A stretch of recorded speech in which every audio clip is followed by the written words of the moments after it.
Hello everyone and welcome to my YouTube channel. Dear students, आज का हमारा topic है human nervous system.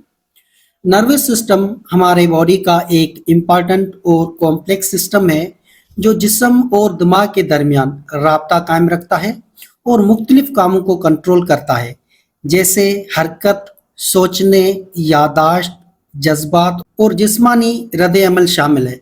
Nervous system बुनियादी तौर पर दो हिस्सों पर मुश्तमिल होता है। एक होता है सेंट्रल नर्वस सिस्टम, जिसमें हमारा ब्रेन एंड स्पाइनल कार्ड आता है। You can see here this is the structure of brain and this is the spinal cord. तो ये ब्रेन और स्पाइनल कार्ड हमारे नर्वस सिस्टम का सेंट्रल नर्वस सिस्टम पार्ट है। और दूसरा हमारा है पेरिफेरल नर्वस सिस्टम। इसमें cranial nerves and spinal nerves आती हैं। तो आप यहाँ पे देखें, ये ब्रेन एंड स्पाइनल कार्ड है, that is the central nervous system.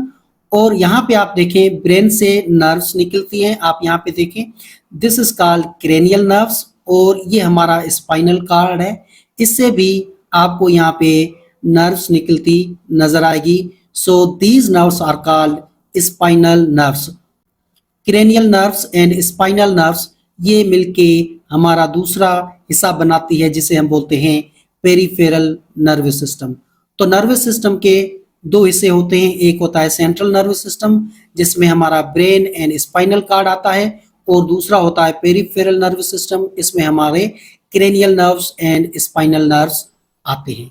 Peripheral nervous system को फर्दर दो हिस्सों में तकसीम किया गया है। एक है ऑटोनॉमिक नर्वस सिस्टम, जिसमें heart muscle, smooth muscles and glands आते हैं। तो हार्ट मसल, स्मूथ मसल्स और ग्लैंड्स को जो कंट्रोल करता है उसको कहा जाता है ऑटोनॉमिक नर्वस सिस्टम। और दूसरा हमारा है सोमेटिक नर्वस सिस्टम। ये हमारे वॉलंटरी स्केलेटल मसल्स को कंट्रोल करता है, वो मसल्स जो हमारे बोन के साथ अटैच होते हैं, तो इसे कहा जाता है somatic nervous system. Autonomic nervous system को फर्दर दो डिवीजन में आगे डिवाइड किया गया है। उसमें एक है पैरासिम्पैथेटिक डिवीजन और दूसरा होता है सिंपैथेटिक डिवीजन। पैरासिम्पैथेटिक डिवीजन की अगर हम बात करें तो ये टाइप है ऑटोनॉमिक नर्वस सिस्टम का, और हम जब रेस्टिंग कंडीशन में होते हैं तो हमारे विसरल ऑर्गन को जो कंट्रोल करता है इन रेस्ट कंडीशन में, तो उसे कहा जाता है पैरासिम्पैथेटिक डिवीजन। और दूसरी होती है सिंपैथेटिक डिवीजन। ये भी ऑटोनॉमिक नर्वस सिस्टम की डिवीजन है। ये जब हम एक्टिव होते हैं या ऑफेंस और डिफेंस वाली कंडीशन होती है या कोई फाइट और फ्लाइट वाली कंडीशन होती है, तो उसी टाइम सिंपैथेटिक डिवीजन कंट्रोल करता है हमारे डिफरेंट ऑर्गन्स को। तो आप यहाँ पे देखें, इस तरीके से नर्वस सिस्टम की डिवीजन की गई है। अब हम सेंट्रल नर्वस सिस्टम के बारे में डिटेल से डिस्कस करते हैं, जिसमें हमारा ब्रेन एंड स्पाइनल कार्ड आता है। You can see here this is our central nervous system. Central nervous system हमारा एक इंटीग्रेटेड पोर्शन है नर्वस सिस्टम का। It is very important portion of the nervous system. यहाँ पे सेंसरी इंफॉर्मेशंस आती है। ये आप यहाँ पे देखें, these are the sensory neurons. यहाँ पे सिग्नल्स सेंट्रल नर्वस सिस्टम की तरफ आते हैं, या तो ब्रेन की तरफ या हमारे स्पाइनल कार्ड की तरफ। यहाँ पे जो इंफॉर्मेशन आती है, चाहे हमारे बॉडी के इनसाइड से या आउटसाइड से, ये इंफॉर्मेशन पहले हमारे सेंट्रल नर्वस सिस्टम की तरफ जाएगी। और यहाँ पे जो इंफॉर्मेशन आती है ये प्रोसेस होगी और वहां से डिफरेंट थॉट्स जनरेट होंगे, या सेंट्रल नर्वस सिस्टम के अंदर जो भी इंफॉर्मेशन आती है उसका ये एप्रोप्रिएट रिस्पांस देगा।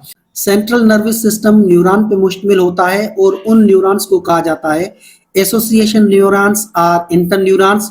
और उनकी तादाद की बात करें तो 10 to 100 बिलियंस इंटरन्यूरॉन्स हमारे सेंट्रल नर्वस सिस्टम के अंदर प्रेजेंट होते हैं। सेंट्रल नर्वस सिस्टम हमारा सॉफ्ट एंड डेलिकेट होता है, इसलिए तीन स्ट्रक्चर्स हैं जो हमारे सेंट्रल नर्वस सिस्टम को प्रोटेक्ट करती हैं। वो कौन सी है?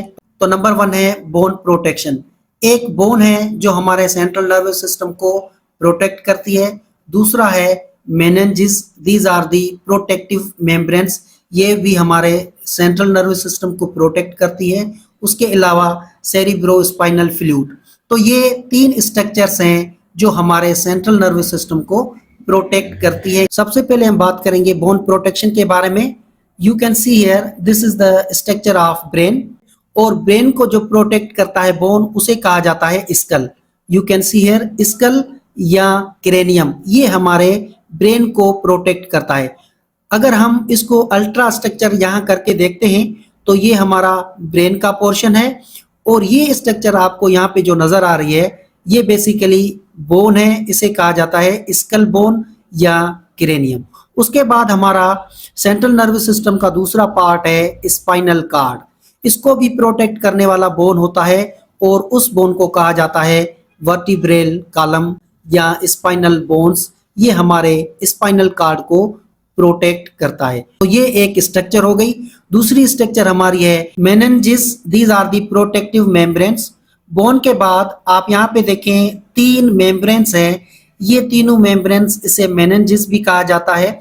ये प्रोटेक्ट करती है हमारे सेंट्रल नर्वस सिस्टम को, और टोटल मिला के 3 लेयर्स होती हैं, और उन्हें कहा जाता है मेनिंजेस लेयर्स। अगर ये ब्रेन को कवर करती है तो उसे हम बोलेंगे क्रेनियल मेनिंजेस, और अगर हमारे स्पाइनल कार्ड को प्रोटेक्ट करती है तो उसे कहा जाता है स्पाइनल मेनिंजेस। अब आप यहाँ पे देखें 3 लेयर से जो सबसे ऊपर वाली या आउटर मोस्ट लेयर होती है उसे कहा जाता है दुरामेटर। ये आउटर मोस्ट लेयर होती है, ये टफ भी होती है और थिक भी लेयर होती है। ये प्रोटेक्ट करती है हमारे सेंट्रल नर्वस सिस्टम को। उसके बाद आपको यहाँ से लेके यहाँ तक ये दूसरी लेयर नजर आएगी। इस लेयर को कहा जाएगा आर्कनॉइड मेटर। ये मिडिल होती है और वेब लाइक होती है। आप यहाँ पे देखें, ये वेब लाइक इसकी स्ट्रक्चर है, और इसके बीच में आपको स्पेस भी नजर आएगा। ये मोस्टली शॉक को एब्जॉर्ब करती है। अगर बाहर से कोई शॉक वगैरह आ जाए तो इसको ये एब्जॉर्ब करती है। और in the end you can see here, ये इनर मोस्ट आपको यहाँ पे एक और नजर आएगी लेयर, इसे कहा जाएगा पायामेटर। ये इनर मोस्ट लेयर होती है और ये थिन होती है एज कंपेयर टू दुरा एंड आर्कनॉइड मेटर के, और ये ब्रेन के करीब ही होती है। आप यहाँ पे देखें, this is the part of brain, और ब्रेन के बाद ही पहली जो लेयर है जो प्रोटेक्ट करती है इसे पियामेटर कहा जाता है। तो ये तीनों लेयर दुरामेटर, आर्कनॉइड मेटर एंड पियामेटर, ये तीनों लेयर्स मिलके क्रेनियल मेनिंजेस, और अगर हम स्पाइनल कार्ड की बात करें इसे कहा जाएगा स्पाइनल मेनिंजेस। तो इस तरीके से बोन के बाद जो दूसरी प्रोटेक्टिव स्ट्रक्चर है उसे कहा जाएगा meninges. These are the protective membranes. उसके बाद तीसरी हमारी स्ट्रक्चर है सेरिब्रोस्पाइनल फ्लूइड। अब ये फ्लूइड होता है, ये कहाँ पे होता है? ये ब्रेन और हमारा ये स्पाइनल कार्ड है, इसके सराउंड में आपको यहाँ पे ये ब्लूइश स्ट्रक्चर नजर आ रही है। This is basically spinal fluid, और आप यहाँ पे ये स्ट्रक्चर देख रहे हैं, this is called arachnoid matter, और इसके बीच में आपको यहाँ पे स्पेस नजर आएगा। This space basically contain cerebrospinal fluid. तो यहाँ पे आप देखें ये फ्लूइड प्रेजेंट होता है, ये भी प्रोटेक्ट करता है हमारे सेंट्रल नर्वस सिस्टम को। और उसके अलावा ये ब्रेन वेंट्रिकल्स के अंदर भी फ्लूइड प्रेजेंट होता है। आप यहाँ पे देखें, दीज आर दी वेंट्रिकल्स, ये कैविटीज होती है, इन कैविटीज के अंदर भी सेरिब्रोस्पाइनल फ्लूइड प्रेजेंट होता है। उसके अलावा central canal of the spinal cord, आप यहाँ पे देखें ये स्पाइनल कार्ड है, और इसके सेंटर में एक स्पेस होती है, उसके अंदर भी फ्लूइड होता है, वो भी स्पाइनल फ्लूइड होता है। तो इस तरीके से 3 स्ट्रक्चर्स हैं जो हमारे सेंट्रल नर्वस सिस्टम को प्रोटेक्ट करती है। एक होता है बोन, दूसरा होता है मेनिंजेस लेयर्स, और तीसरा होता है फ्लूइड जिसे हम सेरिब्रोस्पाइनल फ्लूइड कहते हैं, जो हमारे ब्रेन एंड स्पाइनल कार्ड को प्रोटेक्ट करता है। तो डियर स्टूडेंट्स, आज हमने नर्वस सिस्टम की डिवीजन और नर्वस सिस्टम की प्रोटेक्टिव स्ट्रक्चर्स के बारे में डिस्कस किया। आई होप कि ये लेक्चर आपने एंजॉय किया होगा। If you have any kind of the question, you may ask in comment. Thank you for watching this video.